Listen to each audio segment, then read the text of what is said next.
Доброго дня!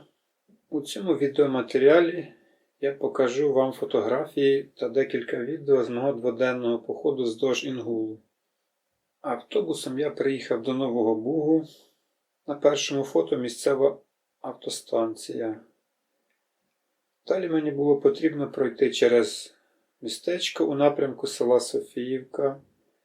По дорозі мені випала нагода побачити Новобузьку телевізійну вишку.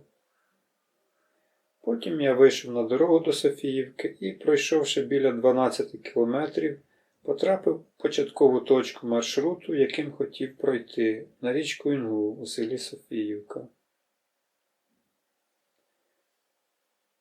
Хочу сказати, що в мене розширене спілкування з Інгулом почалося минулого року. Влітку я побував вже в Інгулокам'янці, Лаврівці, вище по течії. І це завжди хвилююче – приходити у нове місце, виникають думки, як воно буде там. Але, слава Богу, все складається добре. На фото краєвиди Софіївки. Наступним пунктом у мене була гребля Софіївського водосховища. Підійшовши ближче, я був вражений шумом падаючої з греблі води. Це був новий для мене Інгул. У наступному фрагменті ви побачите відео з греблі водосховища.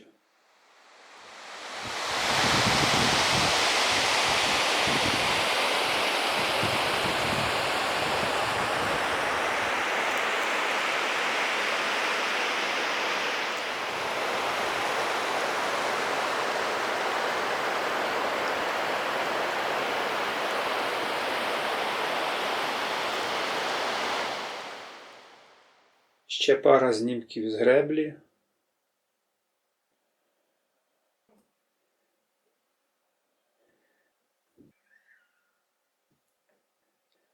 Наступним пунктом у мене було село Пелагіївка, вище по течії.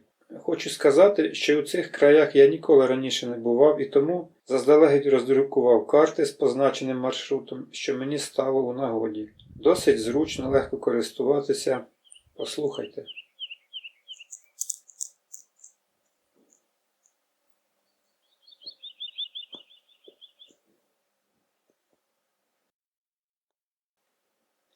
Собор я побачив ще на карті, але вживу мене вразило.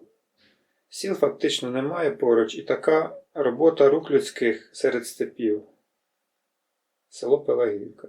Наступне було село Новорозанівка. На відміну від абсолютно тихої Пелагіївки, тут я побачив двох людей, і одна займалася господарством, а інша йшла вулицею. Звернувши за селом з асфальтної дороги вправо, полями пішов у напрямку Розанівки. Часто зустрічаються залишки фундаментів колишніх колгоспних ферм. Практично все вже порівняне з землею. Подолавши трохи шляху, побачив на протилежному березі Розанівку. Місце, правду скажу, здалося мені якимось таємничим. Тут Інгул мальовничо робить вигін вправо, і з високого правого берега Розанівка, як на долоні. Якраз тут знаходиться межа між Кіровоградською і Миколаївською областями. Поки я шукав проход через балки, уже дуже смеркло. Недалеко за Розанівкою я зупинився на нічліг. Наступні два відео з нічного намету.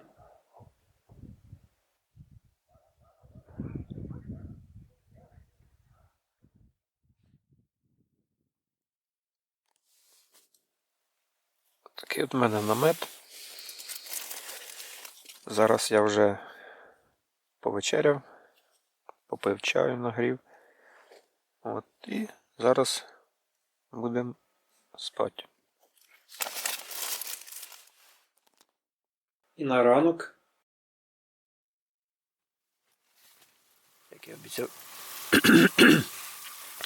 як я обіцяв показати використання грілки в поході, от можемо побачити, що вода кипить. Зараз я знаходжусь в палатці.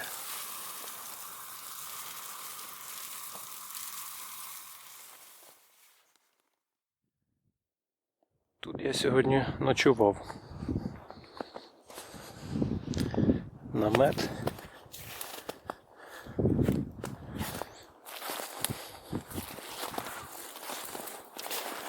Вчора снігу не було. Вночі пішов. Там видно. І там хватає березівка. Там можна побачити.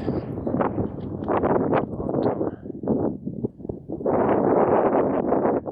От, а йти мені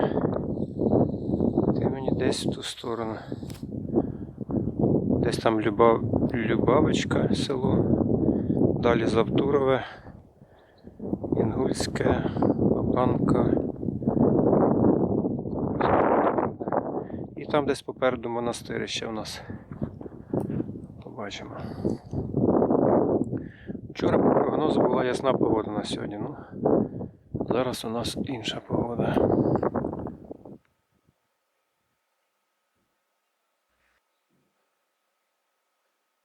Швидко збираю намет.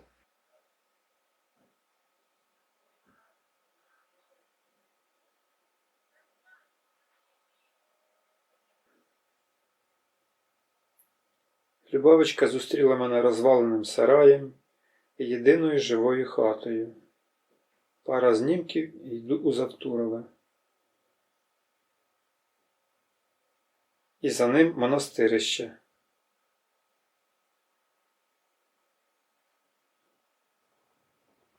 Прямо переді мною знаходиться монастирище, історичне місце з історичними пам'ятками.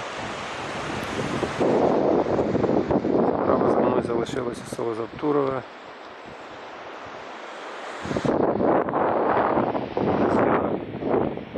Попереду чекає Інгульське.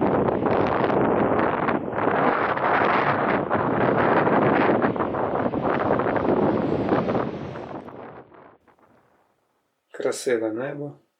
В Інгульському річка Інгул.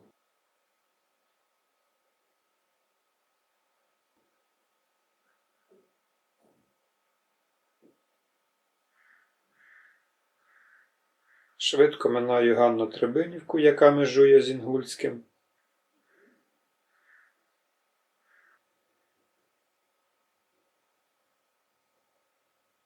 І через якісь 1,5 години я у Бабанці. Останнє село на Інгулі у цій моїй екскурсії.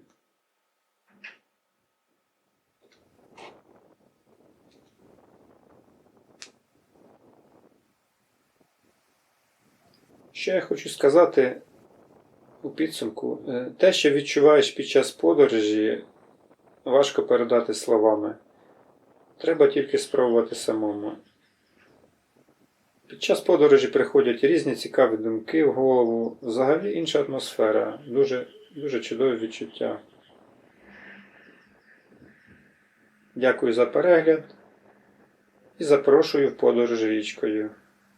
Ставте лайк і підписуйтеся на канал. Пока.